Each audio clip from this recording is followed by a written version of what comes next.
Yo, c'est Noémie et aujourd'hui on se retrouve pour ma pile à lire du mois d'avril. Je suis trop excitée à tel point que je vous tourne cette vidéo le 14 mars, ce qui fait que pour le bilan de ma palle des cartes du mois de mars, ça va pas être une aussi grosse réussite que d'habitude, mais on n'est que le 14 mars, donc tout va bien. Avant de vous parler de ma pile à lire du mois d'avril, on va donc faire le point sur ma palle des cartes de mars. Pour un livre graphique, j'avais sorti Conte japonais illustré par Shiitake et écrit par Vanessa Calico, je l'ai lu. J'étais tombée sur une case Take a Chance qui m'avait fait sortir de ma pile à lire The Coldest Touch de Isabelle Sterling, je ne l'ai pas encore commencé. Pour un livre avec des personnages sur la couverture, j'ai sorti L'Empire des damnés de Jay Kristoff, je ne l'ai pas commencé. Pour un livre qui comporte mon favorite trope, donc Enemies to Lovers, j'ai sorti le tome 2 de Serpent and Dove, Blood and Honey de Shelby Mayerin, je ne l'ai pas commencé. Et pour un livre en paperback, j'ai sorti Chaussures à son pied de Marianne Lévy et je l'ai lu. Donc il me reste 3 livres entiers à lire, dont les 2 plus gros de ma pile à lire, mais comme dit, on est le 14 mars, j'ai le temps. La lecture commune pour l'Empire des damnés aura lieu la dernière semaine de mars, donc la semaine où vous verrez cette vidéo normalement. Et je vais lire Blood and Honey très prochainement, j'ai juste une lecture en cours pour un vlog. Et The Coldest Touch, pareil, je devrais réussir à le lire assez vite normalement, donc je me fais pas trop de soucis. Comme dit, j'avais vraiment trop hâte de vous tourner cette vidéo, donc tant pis, je la tourne un peu plus tôt que ce que je devrais, si j'avais voulu que ma palle des cartes de mars soit un peu plus complète, mais c'est pas grave. Je vous avais prévenu pendant ma palle des cartes du mois de mars qu'il n'y aurait pas de palle des cartes au mois d'avril, parce que c'est le retour du Magical Redaton de G. Je vous mettrai dans la barre d'infos le lien vers sa vidéo de présentation. Dans sa vidéo de présentation, il y a aussi les liens vers toutes les vidéos, tous les documents à imprimer et tout l'historique de ce marathon de lecture qu'elle a créé il y a des années. À la base, il était inspiré par l'univers de Harry Potter, mais comme on sait tous que l'autrice... Je ne vais pas finir cette phrase. G a décidé de remanier le Magical Redaton et d'en faire un univers qu'elle a entièrement inventé. Je suis désolée pour le bruit de la circulation, mais il fait trop beau pour que je reste enfermée complètement à l'appart. Donc j'ai ouvert la fenêtre en grand. J'espère que vous m'entendrez suffisamment bien. Je vais essayer de vous la faire courte parce que G vous expliquera ça bien mieux que moi globalement. Au mois d'avril, on est reparti pour un nouveau semestre à Aurelium, cette académie de magie, dans lequel mon personnage qui s'appelle Elisabeth fait ses études. Ce Magical Redaton aura lieu du 1er au 30 avril. L'idée c'est que le personnage que vous avez créé retourne encore une fois à l'université pour prendre des cours qui vont lui permettre de se spécialiser dans une profession.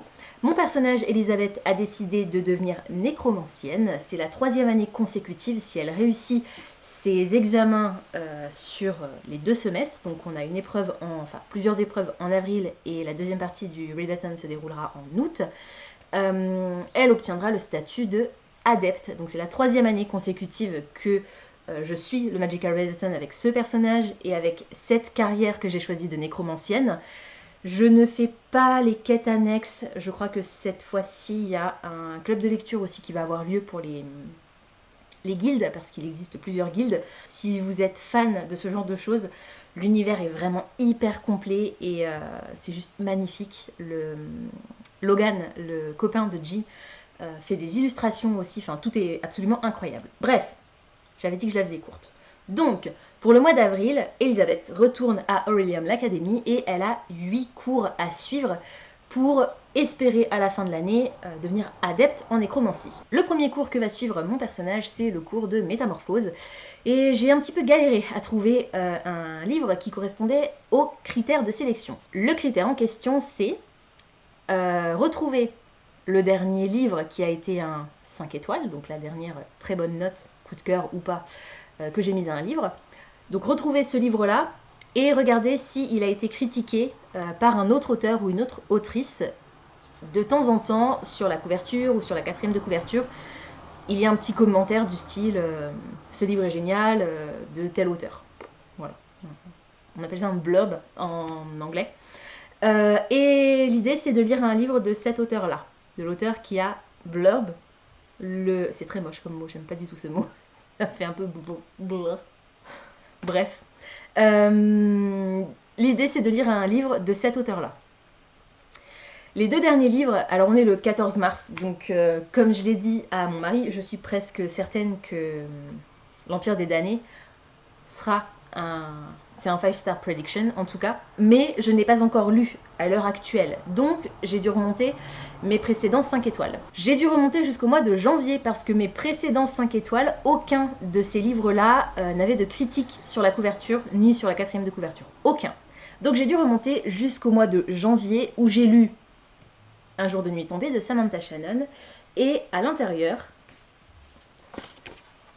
on a 3 autrices qui en ont dit du bien. Et en l'occurrence, de ces 3 autrices, j'avais des livres. Donc il y a Jennifer Saint, C.S. Pacat et Sarah L. Arifi. C.S. Pacat, dans ma pile à lire, j'ai Dark Rise, mais c'est un tome 1. Et Sarah L. Arifi, j'ai Faybound, et c'est aussi un tome 1. En revanche, Jennifer Saint, dont j'ai Ariane, ce n'est pas un tome 1, c'est un one-shot. Donc, pour mon cours de métamorphose, je vais lire Ariane de Jennifer Saint. De tout temps, ce sont bien souvent les femmes qui paient le prix des crimes des dieux et des hommes. Le roi Minos règne d'une main de fer sur la Crète, terrorisant ses ennemis vaincus, ses sujets et sa propre famille. Lorsque la cité d'Athènes envoie 12 de ses enfants en sacrifice au terrible Minotaure, la princesse Ariane se rebelle. Elle est déterminée à tracer son propre destin, quitte à renier sa famille et sa terre natale. Thésée, qui figure parmi les 12 otages, lui fournit l'occasion de contrer et fuir la tyrannie de son père. La légende du labyrinthe s'enclenche. Tour à tour princesse, traîtresse, faiseuse de héros, Ariane connaît un parcours semé d'embûches mais aussi ponctué de fabuleuses rencontres. En ces temps-là, dieux et héros rôdaient sur terre en laissant les femmes dans l'ombre. Jennifer Saint met en lumière ces femmes très modernes. Je ne sais pas s'il s'agit d'une réécriture ou d'une histoire inspirée par. J'aurais tendance à dire réécriture, mais est-ce que l'autrice va rester fidèle au récit d'origine ou est-ce qu'elle va faire évoluer certaines choses? Je ne sais pas. En tout cas, on va assister à cette légende du point de vue d'Ariane. J'ai très hâte de le lire parce que la mythologie grecque, c'est une thématique qui revient énormément tous les ans quand j'accueille des classes à la médiathèque. Du coup, je suis un petit peu familière forcément avec l'histoire de Thésée, le labyrinthe, le Minotaure, etc. Ariane, forcément, ce fameux fil. Et j'ai très hâte du coup de découvrir un petit peu cette version de l'histoire qu'en fait l'autrice. Il y a du foil sur les end pages. Il est incroyable. J'ai un peu peur de la traduction parce que... de Saxus, enfin Sabran en l'occurrence. On verra. On verra ce que ça donne. On va croiser les doigts très très fort. Il n'est pas hyper long, il fait moins de 400 pages. J'espère que ça me plaira. Je ne vous l'ai pas encore dit, mais vous aurez mon wrap-up du mois d'avril qui aura lieu du coup, enfin ce sera le premier jeudi du mois de mai, normalement, on est seulement à la mi-mars et je vous parle déjà des vidéos du mois de mai. Ce sera un vlog de mes lectures du Magical Redaction. Donc préparez-vous, ça risque d'être un vlog extrêmement long puisqu'il y a 8 titres, ou presque. Je vous expliquerai pourquoi le presque, que je suis censée lire au mois d'avril. Donc ça risque d'être une vidéo qui sera très longue. Le deuxième cours auquel Elisabeth doit assister, c'est le cours de l'étude sur les animaux. Et pour cela, il fallait sortir un livre avec un titre jaune. C'est plus difficile à faire que ce qu'il semble. Parce que des livres avec un titre jaune, je pensais en avoir plusieurs. Et en réalité, quand j'ai regardé, c'était surtout des titres dorés. Alors, vous allez me dire, oui, bon, doré, ça rentre dans la catégorie, dans le spectre de la couleur jaune. Oui, je suis d'accord, mais le critère de sélection, c'était pas lire un livre avec un titre écrit en foil. Donc, j'ai tenté de coller à ce critère et j'en ai trouvé un, au moins. Je ne suis pas allée plus loin, j'en ai trouvé un, c'était largement suffisant. Un titre de ma pile à lire qui est jaune, du coup, c'est Cendrillon est morte de Kaylin Bayron, de nouveau de Saxus. Rien de particulier sur les tranches de celui-ci. Les end pages ressemblent à ça et le hardback à ceci. C'est même pas du foil. Alors, résumé. Le conte de Cendrillon n'est peut-être pas celui que vous connaissez. 200 ans se sont écoulés depuis que Cendrillon a trouvé son prince, mais le conte de fées est terminé. Les adolescentes sont désormais tenues de se présenter au bal annuel, où les hommes du royaume sélectionnent des épouses en fonction de la beauté de leur parure. Si les jeunes filles ne sont pas choisies, la honte et un terrible destin les attendent. Sophia, 16 ans, préfère de loin épouser Erin, sa meilleure amie d'enfance, plutôt que de parader devant des prétendants. Lors du bal, elle prend la décision désespérée de fuir et se retrouve cachée dans le mausolée de Cendrillon. Là, elle rencontre Constance, la dernière descendante connue de la famille de la légendaire héroïne. Ensemble, elles jurent de faire tomber le roi une fois pour toutes, mais elles vont bientôt découvrir que la véritable histoire de Cendrillon est bien différente de celle qu'elles avaient imaginée. Donc, le sujet m'intéresse parce qu'on est sur une réécriture de conte, mais c'est du young adulte avec des personnages relativement jeunes. 16 ans pour moi, c'est même très jeune, c'est la moitié de mon âge. Et vraisemblablement un potentiel triangle amoureux. Du coup, j'ai un gros doute. Mais c'est un titre jaune. Donc, quand je dis titre jaune, je veux vraiment dire le titre, hein, pas la couverture. Le titre est jaune. Jaune, jaune, jaune.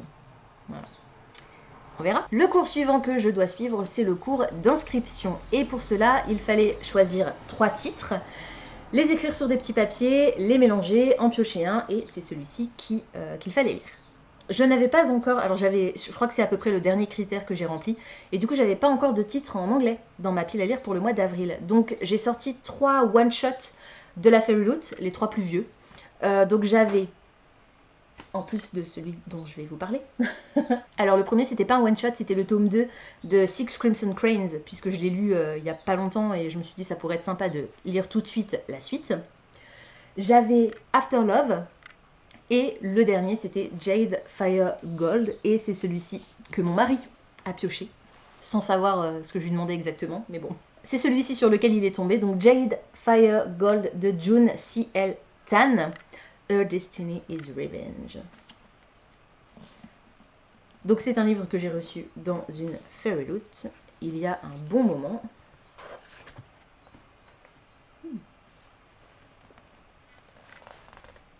Dans un empire au bord de la guerre, Anne n'est personne sans passé ni famille. Altan est un héritier perdu dont l'avenir lui a été volé lorsqu'il était enfant. Lorsqu'ils se rencontrent, Altan voit en Anne un moyen de reconquérir son trône. Anne voit enfin un moyen de débloquer son passé et de comprendre ses capacités magiques létales.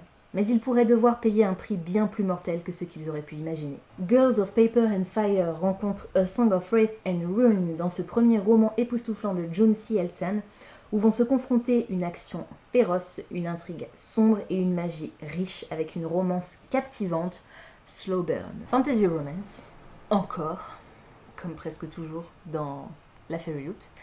Et voilà, inspiré par, je ne sais pas quel type de mythologie, j'aurais tendance à dire asiatique, vu les noms des personnages, mais je n'en sais pas plus. On verra. Mon cours suivant, c'est le cours sort et incantation, et pour cela, je devais générer aléatoirement un nombre qui devait me donner le nombre de lettres dans le titre du livre que j'allais sortir. J'ai sélectionné un nombre au hasard entre 5 et 30, je crois, et je suis tombée sur 25. 1, 2, 3, 4, 5, 6, 7, 8, 9, 10, 11, 12, 13, 14, 15, 16, 17, 18, 25. C'était ça. 25 lettres. Donc forcément, le truc qui m'a bien gonflé, parce qu'il a fallu que je compte un nombre incalculable de titres de ma pile à lire avant d'en trouver un qui faisait 25 lettres. Et je suis finalement tombée sur La locataire de Wildfell Hall de Charlotte Anne Brontë. C'était une des sœurs Brontë, mais pas la bonne. De Anne Brontë, un classique donc que je n'ai pas encore lu, que j'ai très très hâte de lire. J'espère qu'il sera gothique à souhait. C'est écrit tout petit. Avec un peu de chance, je devrais pouvoir trouver une version audio. Pas sûr. Je n'ai pas la moindre idée de ce dont ça parle et je n'ai pas de résumé dans cette édition, donc je ne vais pas pouvoir vous en dire beaucoup. J'ai adoré Léo de Hurlevent d'Emily Brontë. J'ai adoré Jane Eyre de Charlotte Brontë. J'espère que j'aimerai le roman de la troisième sœur. Pour mon cours de conjuration, j'ai dû sélectionner aléatoirement une couleur cette fois-ci, grâce à une roue des couleurs, et je suis tombée sur Indigo, un bleu très très foncé. J'ai donc sorti un des 2 derniers livres de ma liste des 12 livres qui doivent s'autodétruire d'ici la fin de l'année. Trône de cendre, le tome 1 de Jessica Pierce. On est sur la science-fiction.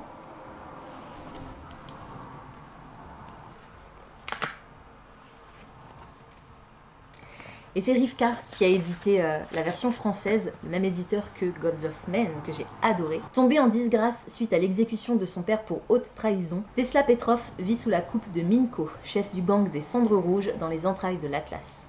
Seul et endetté, Tesla risque sa vie dans des combats de robots illégaux. Son existence ne tient qu'à un fil et la moindre erreur peut lui coûter très cher. En visite officielle à bord de l'Atlas pour célébrer le centenaire de la couronne, Daxon Larrose a une mission. Empêcher une attaque imminente qui menace de mettre fin à 100 ans de paix sur Terre. Pour ce faire, le jeune pilote a besoin d'aide. Une aide que Tesla pourrait bien lui apporter. Je suis pas fan de SF comme vous le savez, mais je pense qu'il y a moyen que celui-ci me plaise.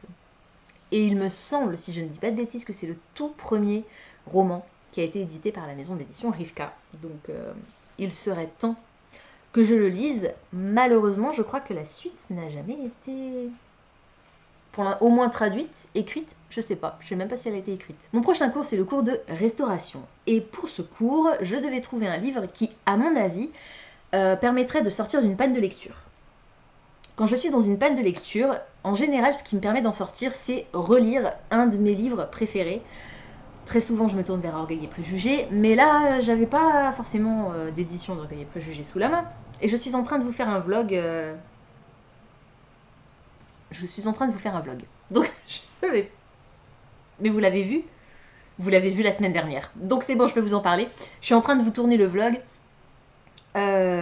Buzzword du mois de mars qui va tourner autour de Jane Austen. Donc j'avais pas forcément envie de relire de nouveau un Jane Austen, même si je suis toujours partante pour une relecture d'Orgueil et Préjugés.